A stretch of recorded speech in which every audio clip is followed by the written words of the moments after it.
most important member of the Marvel Cinematic Universe? No? Uh-uh. Mm-mm. It's Kevin Feige. He's produced some of Marvel's most important movies. His movies have actually grossed over $26 billion.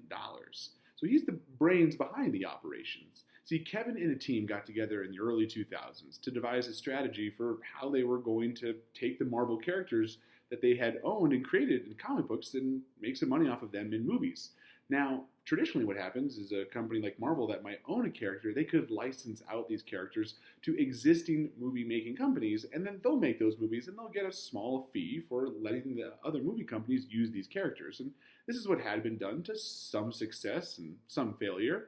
And in the early 2000s, Marvel looked around and they said, we should be making the movies. We should get into our own movie business, eventually becoming the Marvel Cinematic Universe. Now, at that time, they didn't own some of the popular movie franchises like Spider-Man and X-Men, but they did own most of the Avengers characters.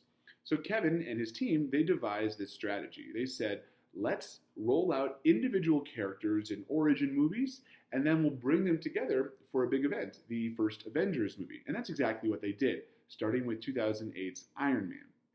They'd bring in different directors, and they'd roll out these new characters, and Iron Man had incredible critical success, directed by Jon Favreau, and then over time, the audience members got to know these characters and excited to see them in a crossover event.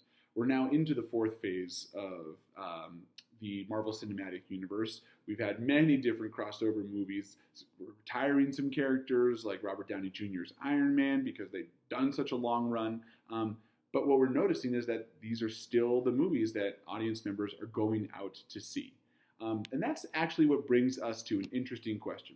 Martin Scorsese, an incredible director, Goodfellas, Aviator, Wolf of Wall Street, he said that Marvel Cinematic movies are actually not cinema.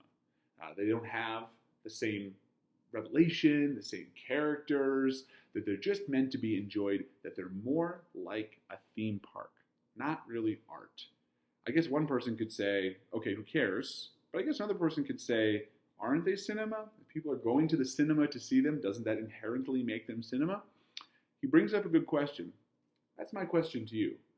Is the Marvel Cinematic Universe cinema? And what's your favorite MCU movie?